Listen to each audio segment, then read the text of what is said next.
I know this isn't what people expect to hear from a man my age. I've spent my whole life trusting only what I could touch, see, or shoot straight. But last night, in a house so quiet I could hear my own heartbeat, I saw something unlike anything I've ever known. In that dream, Jesus appeared and walked me through 3 churches. 3 places where he looked at me and said, "These do not belong to me." And now I'm here, telling you exactly what I saw. I didn't fall asleep easy that night. At my age, sleep comes in pieces, not in long stretches. You lie there staring at the ceiling, listening to the refrigerator hum and the house breathe, wondering how many more nights you've got left. Around midnight, I gave up pretending. I swung my legs off the bed, slipped my feet into an old pair of slippers, and walked down the hallway that creaked like it always has. The house was dark, but not unfriendly, just quiet. The kind of quiet you only get when you've outlived most of the noise in your life. I didn't turn on the overhead lights, just a small lamp in the living room, warm, soft, barely enough to read by. I sat in my usual chair, the leather molded to my shape after years of arguments, phone calls, and late-night thinking. The Bible was already there on the table. I hadn't left it open like some pious prop. I'd actually been reading it lately, slowly, clumsily, like a man learning to use his hands again. I picked it up, flipped through pages that had started to fray at the edges, and I wasn't looking for anything in particular, just peace, the kind the world can't sell you. Outside, the world kept moving, a distant truck on the highway, a coyote somewhere up on the hill, the ocean far off beating its slow, patient rhythm. Inside, there was just the ticking of the clock and the sound of my own breathing. I read a few verses, then stopped. The words weren't the problem, my heart was. It felt heavy, like I was carrying something I couldn't name. I leaned back, closed the book, and rested it on my chest. "Lord," I muttered, not sure if I was really talking to anyone, "if there's something I'm missing, you're going to have to show me. I'm too old to play games." The clock kept ticking. My eyes burned. That's the funny thing about exhaustion. Sometimes it sneaks up on you in the middle of a prayer. One moment I was staring at the lamp, watching the dust float in that small circle of light. The next, the light seemed to stretch, to bend, to blur at the edges. I didn't feel myself fall asleep. There was no clean cut between waking and dreaming. It was more like someone slowly turned down the volume on the room around me. The ticking faded. The hum of the refrigerator disappeared. Even the sound of my own breathing slipped away. When I opened my eyes, I wasn't in my living room anymore. I was standing. The first thing I noticed was the floor. It wasn't wood or carpet or dirt. It was stone, maybe, cold, smooth, pale, stretching out in all directions under a soft gray mist.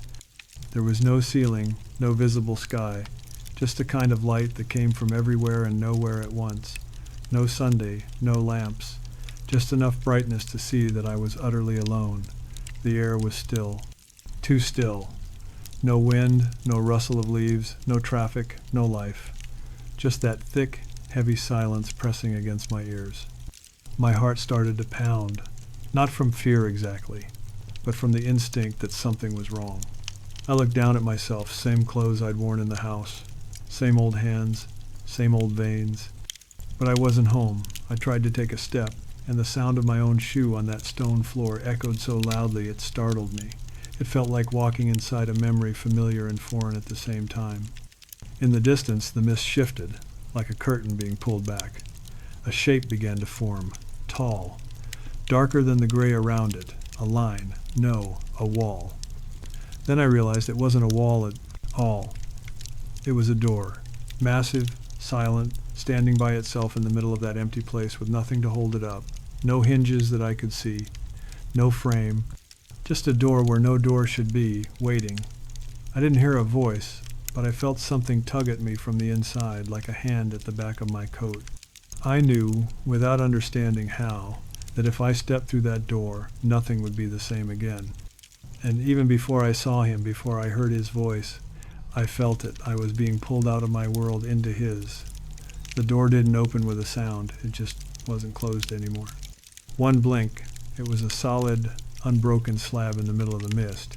The next, there was a gap where the center had been black at first, then filling slowly with a light so soft I had to squint, not because it hurt, but because some part of me didn't feel worthy to look straight into it. I've spent most of my life in front of lights, studio lamps, set rigs, harsh, white, unforgiving beams that show every wrinkle, every lie. This wasn't that. This light didn't expose me. It seemed to move through me, like warm water slipping into cold hands. It didn't ask permission. It didn't apologize. It just was. A figure stepped forward. At first I thought he was just another man. Same height as me, maybe a little taller. Shoulders straight, steps slow, not dramatic, just certain. No crown, no halo, no stained glass glow. The robe wasn't shimmering or spotless like in the paintings. It looked lived in, worn, real, like something that had brushed against too many broken people to stay perfectly clean. It wasn't the clothes that stopped me. It was the eyes. I've seen a lot of eyes in my time. Angry eyes, greedy eyes. Eyes that could fake love for a close-up and then go dead the second the camera cut. These eyes didn't look like any of that. They were calm, not soft, not hard, just knowing. Like they were reading a script I didn't remember giving them. He looked at me the way a doctor looks at an x-ray. Not surprised, not disgusted, just fully aware of the damage. Clint. He said my name like he'd known it long before I was ever listed on a call sheet. Just that one word, and the sound of it went through me like a chord struck deep in an old piano. The tone wasn't booming, no echo from the heavens. It was quiet, low, almost conversational. If I heard it in a bar, I wouldn't have turned my head. But here, in that empty, silent place, it carried everything. My throat went dry. I wanted to say something clever, something to prove I still had control. Instead, all that came out was a hoarse whisper. Who are you? It was a stupid question. I already knew. The second I asked it, I knew. I didn't know how I knew, but I did, the way a man knows when he's reached the end of the road, even if the sign doesn't say dead end. He didn't smile. He didn't need to. You've been asking for answers, he said. I'm here to show you why you're not finding them. I thought back to the chair, the Bible on my chest, the half-hearted prayer. I hadn't expected anyone to answer. Certainly not like this.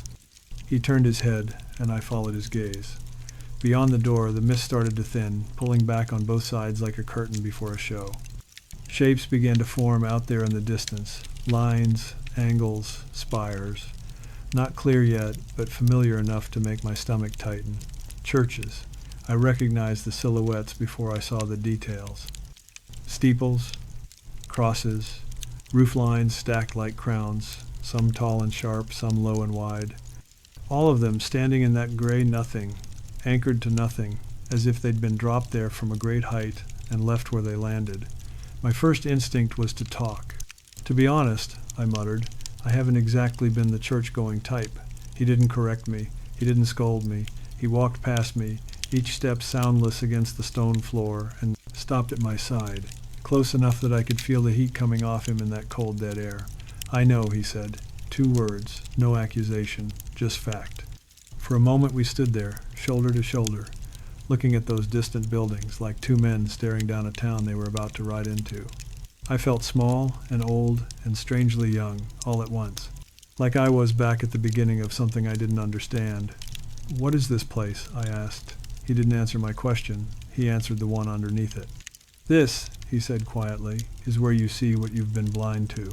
He took a step forward away from the door, toward the first shadow of a church, taking shape in the mist.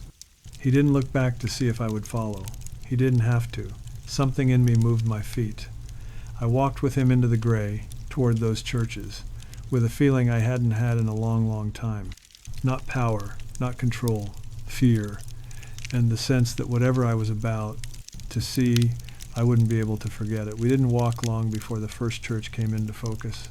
It rose out of the mist like a set built for a movie about God, big, polished, expensive. White stone that almost glowed, glass shining like it had never seen a storm. Tall doors, taller than any man, carved with scenes that tried very hard to look holy. The steps leading up to it were spotless, like nobody with dirty shoes had ever been allowed inside. I'd seen buildings like that in real life, on billboards, on late-night television. In cities where money builds monuments to itself and calls it faith. Looks successful, I muttered. He didn't answer. He just watched as the doors swung open on their own. Inside, I didn't hear prayer. I heard a show. Music blasted out. Not bad music, just loud. Lights moved across the stage. A man in a suit stood under them, smiling the kind of smile you practice in mirrors. People cheered, clapped, lifted their hands.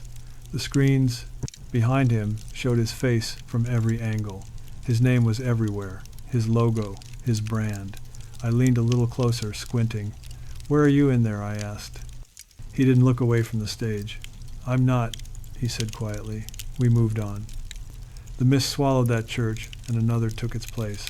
This one was different, older, darker. The stone was rough, the windows narrow, no lights flashed inside, no music spilled out. It felt heavy, like the building itself was holding its breath. We stepped closer, and the air changed. Colder, thicker, yelling seeped through the door. Not joy, not pain, but something in between. The kind of sound people make when they're desperate to be told they're right. Inside, a man stood behind a pulpit, his fist pounding the wood. His face was red. The veins in his neck stood out like wires about to snap. Every sentence sounded like a verdict. Every pause felt like a threat. The people weren't cheering here. They were nodding, eyes hard, jaws clenched. Some looked scared to breathe wrong. Others looked like they finally had permission to hate what they'd already decided to hate. I swallowed. "This one's yours?" I asked, not because I believed it, but because I needed to hear him say it. He shook his head. "Fear can fill a room," he said, "but it doesn't mean I'm in it." We walked away before the next shout landed. The third church took longer to appear. At first I thought it was another building altogether. Big glass front, sleek lines, like an office for a company that prints its own money. No cross on top that I could see. Just a symbol I didn't recognize, sharp and modern, like a logo you'd see in an airport. Inside, the noise was different again. No music, no shouting, just low voices, polished shoes on marble floors, papers sliding across tables, men and women in expensive clothes shaking hands like they were signing peace treaties, except their eyes kept drifting to the numbers on the screens along the wall. I didn't see a Bible. I didn't see anyone praying. I saw strategy. I saw power. I saw calculation. "What is this?" I asked. "This," he said, "is what happens when my name becomes a ladder." I watched as they spoke about influence, reach, markets, votes. Not people, not souls, not anything that bleeds. Just portions, percentages, blocks. A cold feeling slid down my spine. "So," I said slowly, "these are the churches that don't belong to you." He finally turned to look at me.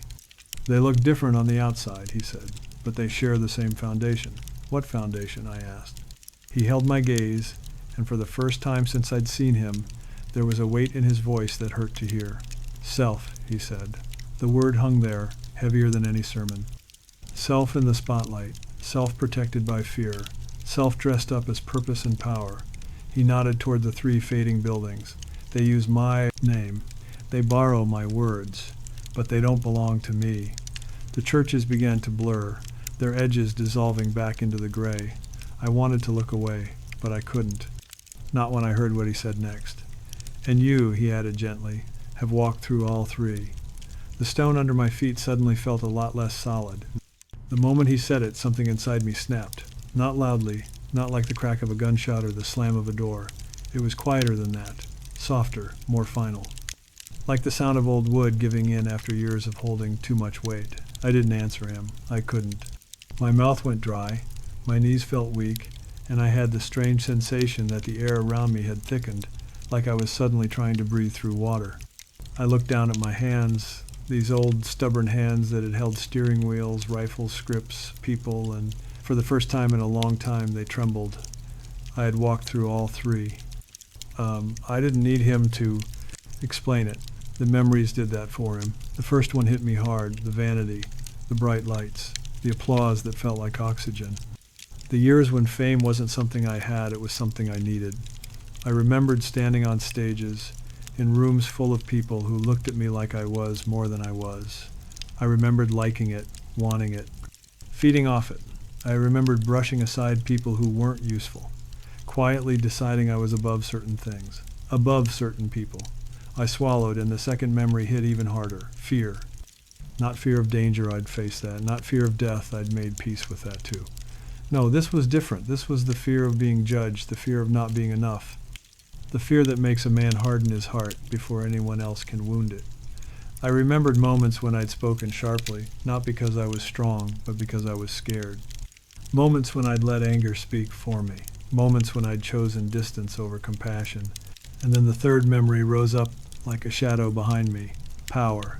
Not the kind in Washington or Hollywood. The quieter kind. The personal kind. The kind that lets you control a room with a single look. The kind that makes people accommodate you, tiptoe around you, say yes when they mean no. I had lived long enough, succeeded long enough, become respected enough that people rarely challenged me. And somewhere along the way, I had stopped challenging myself. My chest tightened, my breath shortened. For a second, I honestly wondered if a man could have a heart attack inside a dream. He didn't touch me, but I felt him closer, like standing next to a fire you didn't know you needed. "Why are you showing me this?" I whispered, barely forming the words. "To free you," he said. A cold tear slipped down my cheek before I even realized I was crying. I hadn't cried in years, maybe decades. Men like me are taught early that tears are weakness, and weakness is dangerous. But this wasn't weakness. This was something breaking open, something I had buried so deep I forgot it was there. "I didn't know," I said. He shook his head gently. "You didn't want to know." The truth of that landed like a punch to the gut. I felt my legs give out, and I dropped to my knees on that cold stone floor.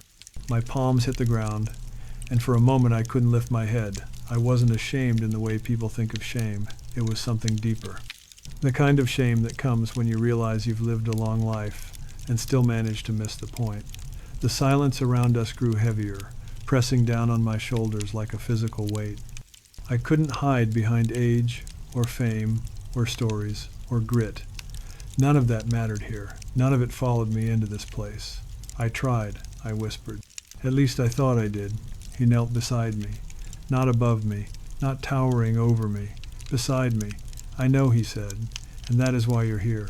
Something cracked open again, but this time, not from pain, from relief. The kind a man feels when he finally stops pretending. The kind that only comes when the truth has stripped him clean. The kind that lets him breathe again, slowly, deeply, honestly. And for the first time in that strange gray place, I felt myself rising. Not because I was strong, but because I was finally honest enough to be weak. For a long moment after he spoke, neither of us moved. I stayed there on my knees, hands pressed against the cold stone, breathing like a man who had just surfaced from deep water. He didn't rush me. He didn't push. He waited, like someone who had watched men break before and knew the value of letting the silence settle. When I finally lifted my head, his eyes were already on me, not pitying, not stern, just present. "What am I supposed to do with all this?" I asked. He didn't answer right away. Instead, he stood slow and steady and offered me his hand, not to pull me up, but to make sure I knew the choice was mine. When I placed my hand in his, I felt something warm, steady, like heat rising from a banked fire. When I stood, he looked out into the mist where the 3 churches had disappeared. "Every person," he said, "builds their own church." I frowned. "I don't understand." "You will." He began to walk, and I followed. The stone stretched out beneath us again. No churches in sight this time, only open space. It felt strange to walk without a destination, but somehow the movement helped my heart settle. "Vanity," he said softly, "is the first sanctuary people build for themselves. It is easy to worship applause, easy to chase affirmation, easy to confuse admiration with love." His words cut clean, but not cruel. "You spent many years standing in the light of others," he continued, "and you believed the brightness meant you were becoming someone, but the light was on the outside. Nothing grows in a man unless it grows within him." I felt the truth of that settle into my bones. We walked a bit farther before he spoke again. "The second sanctuary is fear. People enter it because they think it protects them. They raise walls. They sharpen words. They learn to speak before being spoken to, just to avoid being hurt." I swallowed. That one fit too well. "Fear doesn't make a man strong," he said. "It only makes him tired. A breeze. if that's what it was, moved across the empty place. It carried no sound, but something in it felt like release. And the third sanctuary, he said, is power. Not leadership, not responsibility, power, the desire to shape the world before it can shape you, the belief that control is safety. I exhaled slowly, maybe too slowly. And none of these belong to you, I said. He nodded, because none of them lead to love. For a while we walked in silence. I felt like I was learning something old and new at the same time, something I should have understood decades ago, but hadn't had the courage or humility to face. So what does belong to you? I asked. He stopped, not abruptly, not dramatically, just stopped. The small place, he said, where kindness lives. I waited, expecting more. He gave me exactly what I needed. Kindness survives when vanity fades. Kindness breathes where fear suffocates. Kindness has no use for power. His gaze didn't waver. Everything I build begins from kindness. The words didn't hit me like thunder. They came quietly, but they settled deep, like seeds dropped into soil that had finally been broken open. He turned slightly, studying my face with a certainty that made me feel seen in a way I hadn't in years. You asked for something real, he said. Here it is. Your life is not measured by how many people watched you, but by how many people you lifted. I let out a slow, shaky breath. And what do I do now? I asked. Start small, he said. Start real. Learn to see people, not their masks. Treat the unnoticed as if they matter. Because they do. Then he added in a voice so gentle I almost missed it. And forgive yourself for the years you didn't understand. Something loosened inside me. A knot I didn't know I'd tied. I nodded, not because I fully understood yet, but because for the first time in a long time I wanted to. He began to walk again, and I followed, feeling lighter than I had in years. Is there more? I asked. Yes, he said. There is one last thing you must see. And with that the horizon began to change. The horizon didn't shift with drama. There was no thunder, no roaring wind, no crack in the sky. It changed the way morning approaches an old man's window quietly, one breath at a time, so gently you almost miss it. The gray light around us softened, the mist thick enough moments ago to hide entire buildings thinned until it was little more than a veil drifting around our feet. And for the first time since the dream began, I felt warmth. Not heat, just warmth, the kind that makes your shoulders loosen without you noticing. He slowed his steps, and I came to stand beside him. We were on the same stone floor as before, but now it stretched out toward a distant glow. Not a church this time, not a room, just a simple light, low on the horizon, like dawn preparing itself. I didn't ask what it was. Some answers speak for themselves. You're beginning to see, he said. I didn't respond. I wasn't sure how. Words felt too small for what was shifting inside me. All my life I'd thought change came through force, willpower, grit, decisions made in the dark. But this wasn't force. It wasn't pressure, it was release, like someone was untying knots in my chest I didn't know were there. You carried much, he continued, because you believed you had to. I let out a long breath, the kind that carries years in it, regret, pride, old angers, old mistakes, things I had built, justified, and hidden so well I'd convinced myself they were gone. But you don't have to carry them anymore. The words didn't echo. They didn't boom. They simply settled into me, steady and clear, like a hand on the shoulder of a man who has walked too long alone. We walked toward the light, our steps slow, deliberate. With every footfall, something inside me felt lighter. Not younger light, has nothing to do with youth, just honest. I didn't feel like a legend. I didn't feel like an old man. I felt like someone finally standing in truth without armor. The light grew stronger as we approached. Not brighter, stronger. There's a difference. Bright light blinds, strong light reveals. And in that glow, I saw moments from my life, small ones, almost insignificant. A time I held a door for a stranger. A time I comforted someone on a set. A time I chose patience instead of anger with a younger actor. Simple things. Moments I'd forgotten. These, he said, belong to me. I stared at them, these tiny, fragile memories floating like dust motes in the warm light. That's it? I asked, almost embarrassed. Just little things, he nodded once. Little things done with sincerity matter more than grand things done for applause. I felt that line hit me deeper than anything else he'd said.